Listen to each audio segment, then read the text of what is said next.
Saludos, bienvenidos a la lectura gnóstica del Nuevo Testamento. Evangelio de Juan, capítulo 6. La alimentación de los 5000.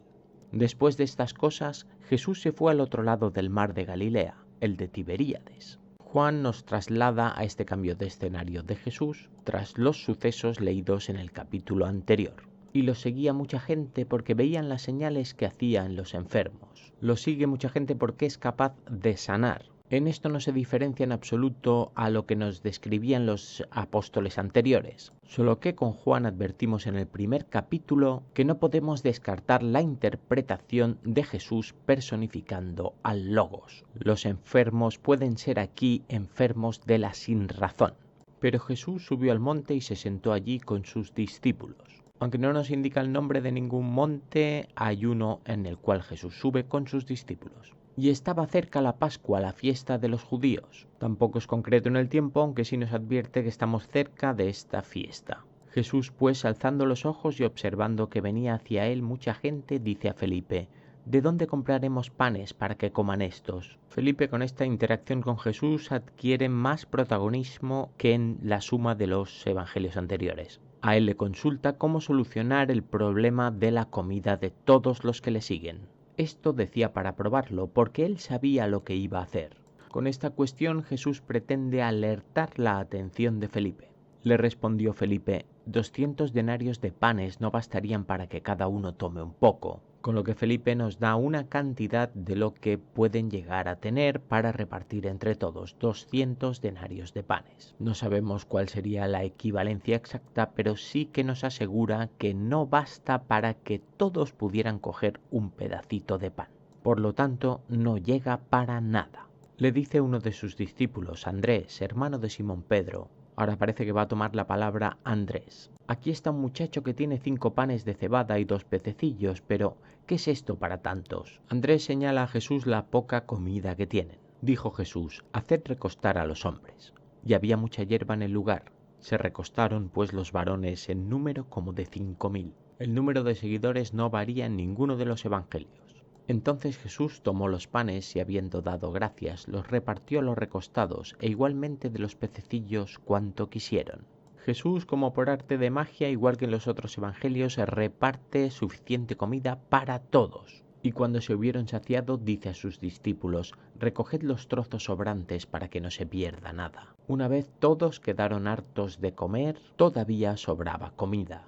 Y de los 5 panes de cebada recogieron y llenaron 12 cestos de trozos que sobraron a los que habían comido. ¿Y por qué Juan, que parecía que empezó a escribir este evangelio a partir del Logos, vuelve al milagro clásico, al mito? No encuentro ninguna explicación racional de cómo se puede alimentar a tanta gente con tan poco alimento. Verdaderamente lo que se nos describe es un milagro, a no ser que nos pase desapercibida la simbología, que este alimento sea una metáfora, como los panes y los peces. ¿Símbolos de qué? Como ese 12 cestos, 12 discípulos, 12 tribus. ¿Casualidad?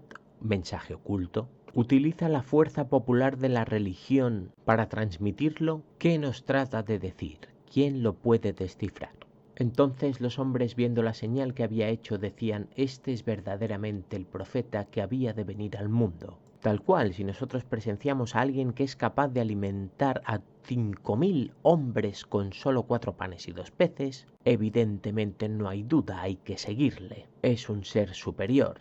Pero y según el otro prisma, el del logos, el del mensaje, las metáforas, podrían estar celebrando que éste les ha alimentado la razón. ¿Cómo? No lo sé. Únicamente no puedo descartar esta opción. Juan nos lo advertía en el primer versículo de su evangelio. Pero Jesús, percibiendo que estaban dispuestos a tomarlo y llevárselo por la fuerza para hacerlo rey, volvió a retirarse al monte él solo. Y este sí que se diferencia de los anteriores Jesús que leímos. Aquel se presentaba directamente como rey, como heredero al trono, perteneciente a la estirpe de David.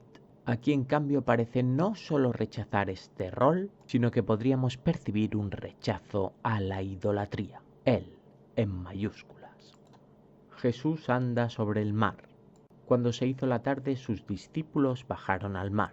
En lo que tampoco se parece en nada este Evangelio de Juan a los anteriores es en la cronología de los hechos. Hay sucesos que se repiten entre ellos, pero en distinto momento. Y entrando en una barca iban al otro lado del mar hacia Cafarnaúm. Había ya oscurecido y Jesús aún no había llegado a ellos. Esto me parece recordar que ya me pareció extraño que esta barca salga sin el líder, sin Jesús, aunque parece necesario para el milagro.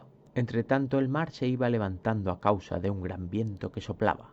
Ellos están en el mar, un mar interior, con una barquita pequeña, se levanta un temporal, hay peligro. Cuando habían remado cosa de 25 o 30 estadios, ven a Jesús andando sobre el mar y acercándose a la barca y tuvieron temor. De nuevo nos parece tan extraño como siempre que sus discípulos, sus amados, tengan temor de él. Aunque ande sobre el mar, le han visto multiplicar panes y peces ya. Le alaban como a un dios, su único dios. Puede hacerlo todo. ¿Dónde está lo extraño? ¿Dónde está el temor? Pero él les dice, yo soy, no temáis. Él se identifica. Puede ser que este temor sea al no reconocerlo, que crean que es algún ser, algo peligroso, un monstruo. Entonces los recibieron con gusto en la barca y enseguida la barca llegó a la tierra donde iban. De nuevo nos lo relata prácticamente exacto a los anteriores evangelios. ¿Por qué? ¿Dónde está el logos aquí? Solo hay milagro. De nuevo son símbolos. Pretendían huir sus discípulos, Jesús no estaba con ellos, no había logos, pero esto les lleva al peligro. Y de este les salva Jesús, ese logos. Ellos se dan cuenta de que les ha salvado, y es entonces cuando llegan a donde iban, a la razón. No se puede asegurar que fuera así, pero en este Evangelio de Juan el texto nos obliga a estos análisis subjetivos. La gente busca a Jesús.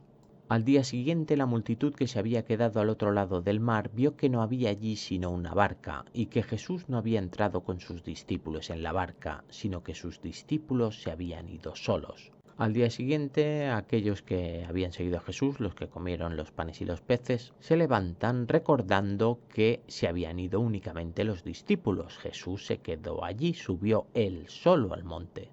Otras barcas habían llegado de Tiberíades, cerca del lugar donde había comido el pan, después que el Señor hubo dado gracias. Esto es como una explicación de que pudo haber llegado más gente también allí donde estaban estos reunidos. Cuando la gente vio pues que Jesús no estaba allí ni sus discípulos, entraron en las barcas y fueron a Cafarnaúm buscando a Jesús. Jesús se ha escapado, se ha ido con sus discípulos. Aquí donde están estos ya no está la razón, se fue. La multitud desea reencontrarla. Jesús, el pan de vida. Y hallándolo al otro lado del mar le dijeron, Rabí, ¿cuándo llegaste acá? Al otro lado del mar es donde lo encuentran. Allá de donde vienen no está Jesús, no existe el logos. Les respondió Jesús y dijo, de cierto os digo, me buscáis, no porque visteis señales, sino porque comisteis de los panes y os saciasteis. Jesús envía otro mensaje, vosotros no me buscáis por el logos, sino por el mito. Os pareció entender, pero no aprendisteis nada. Saciasteis vuestro apetito de idolatría. Incluso pretendieron hacerle rey, recordemos. Trabajad, no por la comida que perece, sino por la comida que a vida eterna permanece, la cual el Hijo del Hombre os dará, porque a éste selló Dios el Padre. Vuestro objetivo por el cual os esforzáis es erróneo. Lo que conseguís es perecedero. Tenéis que buscar lo que permanece, la eternidad, la verdad. Sí, eso es lo que yo os he venido a dar, porque así me fue revelado a mí por Dios, por el Logos. Entonces le dijeron, ¿qué debemos hacer para realizar las obras de Dios? Ellos quieren, pero no pueden, no saben. Únicamente pueden actuar como han sido condicionados. Por eso piden a Jesús que les enseñe. Respondió Jesús y les dijo, esta es la obra de Dios, que creáis en el que Él envió. Creed, esa es la fe que señala Juan en este Evangelio. Jesús les dice, creed en vosotros, porque vosotros sois Dios, porque Dios solo es el Logos. Eso entendí, eso se me reveló, eso me convierte en hijo del Logos. Esta convicción me obliga a compartirla. Creed. Entonces le dijeron, ¿qué señal haces tú, pues, para que veamos y te creamos? ¿Qué obra haces? Pero el pueblo sigue limitado, condicionado. ¿Qué es lo que haces tú? Únicamente puede creer mito, milagro. Demuéstranos algo. ¿Qué haces? Nuestros padres comieron el maná en el desierto, como está escrito, pan del cielo les dio a comer. Jesús se va al relato de Moisés en el desierto, el maná, el pan divino. ¿Podemos relacionar esto con el símbolo que ahora utiliza? Jesús le dijo, de cierto os digo, no os ha dado Moisés el pan del cielo, sino mi Padre os da el verdadero pan del cielo. Y aquí hay una herejía, una blasfemia, una renuncia directa a lo que dicen los textos sagrados. Oídme, yo os digo la verdad, no es Moisés quien os alimentó, no era aquello en lo que debéis creer, en lo que debéis depositar vuestra fe, sino en este pan, en este alimento, este símbolo, el que yo traigo, el verdadero, el Logos. Porque el pan de Dios es aquel que desciende del cielo y da vida al mundo. Sí, aquel pan alimentó, como decían vuestras escrituras, pero perece. El pan divino es ese que viene de lo divino, y lo divino, lo dijo en el primer versículo, es el Logos, y eso es lo que da vida al mundo. Ellos le dijeron, Señor, danos siempre ese pan.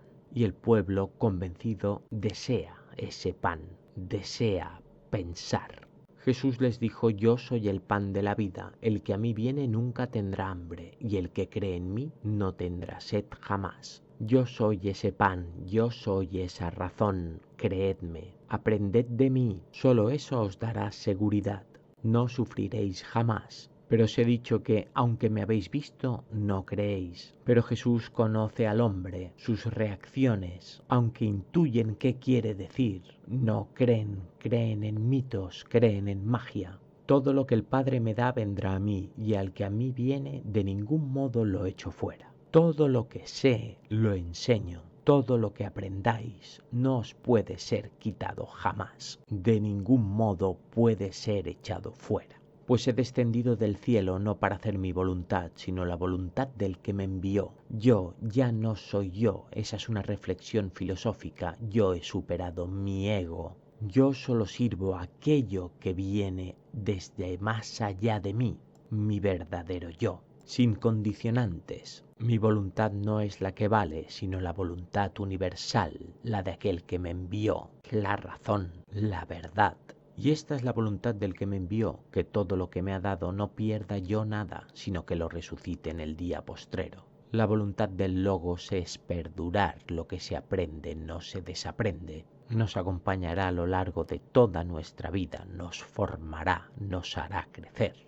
Porque esta es la voluntad de mi Padre, que todo el que ve al Hijo y cree en Él tenga vida eterna, y yo lo resucitaré en el día postrero. Y continúa profundizando en su reflexión sobre lo que es el Logos y lo que te aporta. Todo el que ve a su maestro, al que trae el mensaje y cree en él, superará las barreras de lo perecedero. El Logos no es ego, es cosmos, es eterno. Somos Logos, somos eternos. Los judíos murmuraban entonces acerca de él porque había dicho, yo soy el pan que descendió del cielo.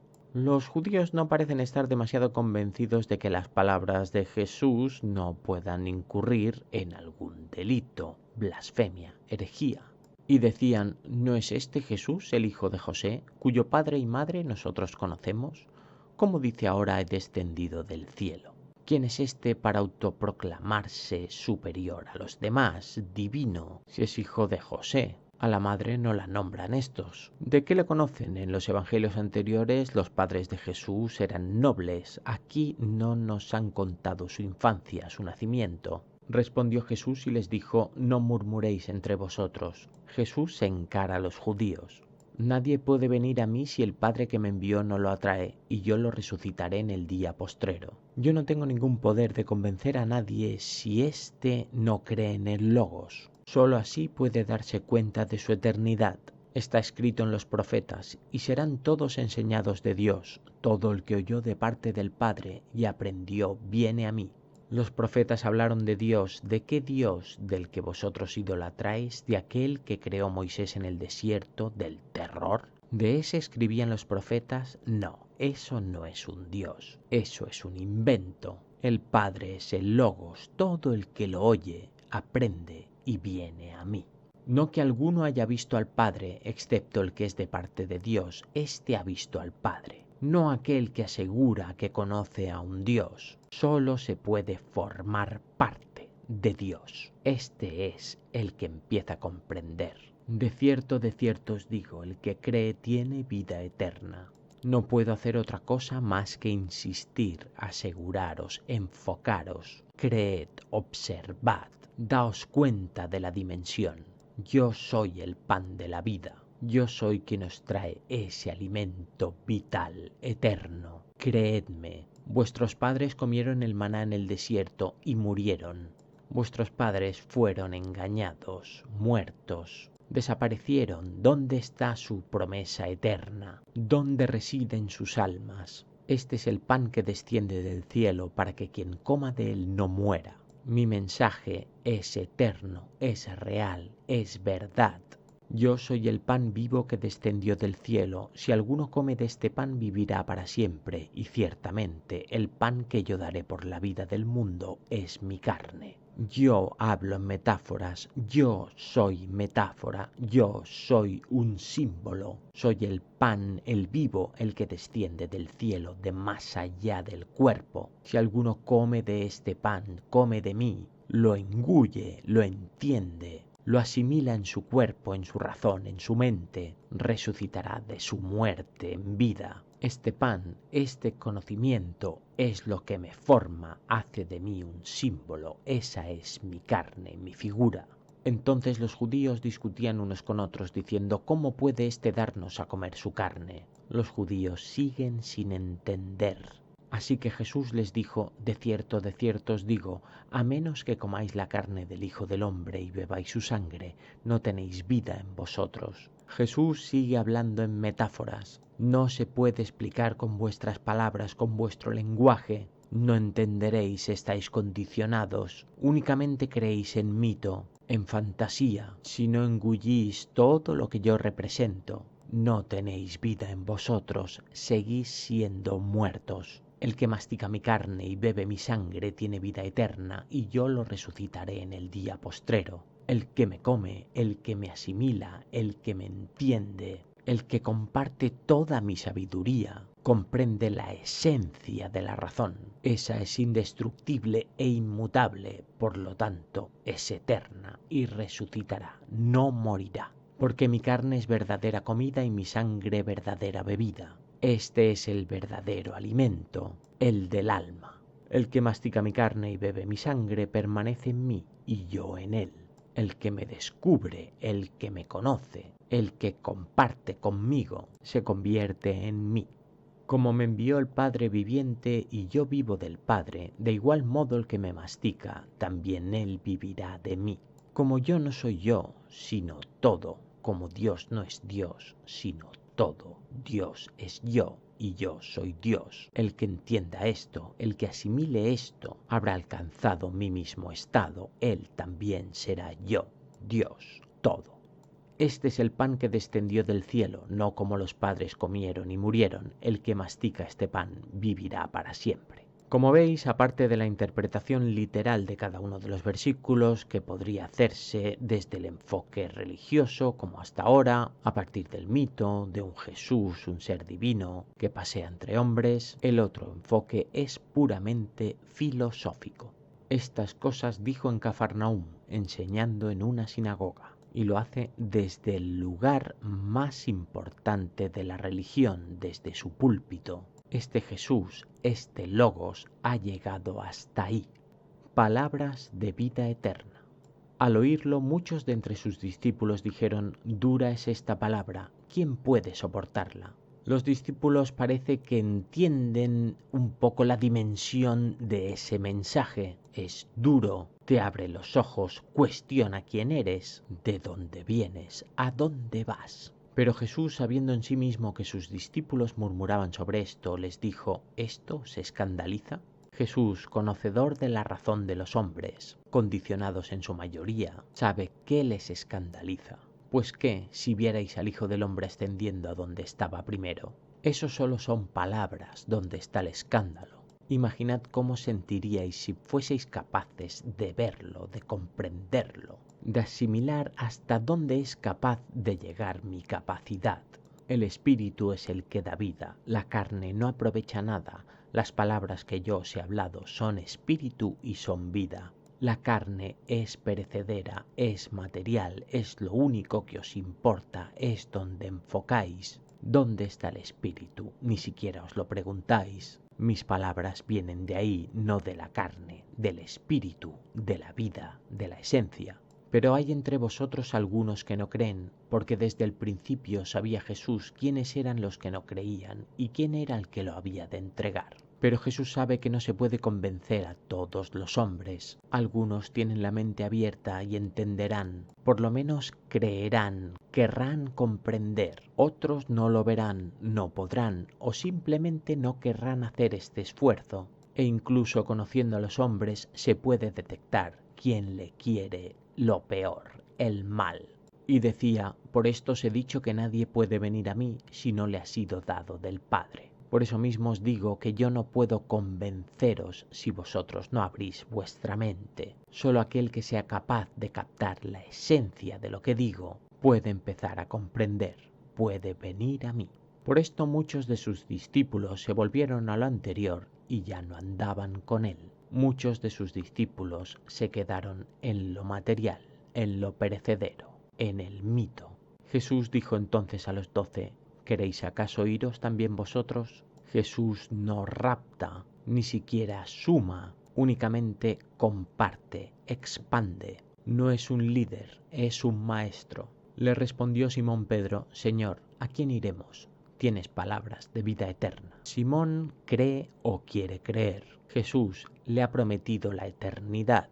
Y nosotros hemos creído y conocido que tú eres el Santo de Dios. Nosotros creemos en lo que dices. Lo que dices es sabio, es verdad. Tú eres el Santo del Logos. A ti santificamos, a ti nos comprometemos. Jesús les respondió, ¿no os escogí yo a vosotros los 12 y uno de vosotros es diablo? Yo vi en vosotros la esencia, eso es a lo que sirvo, al logos, a esa capacidad de abrirse, de dejar atrás el mito, a ello sirvo. Esa es mi convicción. Yo no juzgo, no valoro, aun a sabiendas que incluso entre nosotros existe el mal. Y se refería a Judas, hijo de Simón Iscariote, uno de los 12, porque éste habría de entregarlo. Y de nuevo Juan, como los anteriores, nos avanza ese traidor. Judas, éste le entregaría, éste acabaría con este maestro del Logos. Ese es el mal. Siempre existe, siempre está. Hasta el próximo capítulo. Un saludo.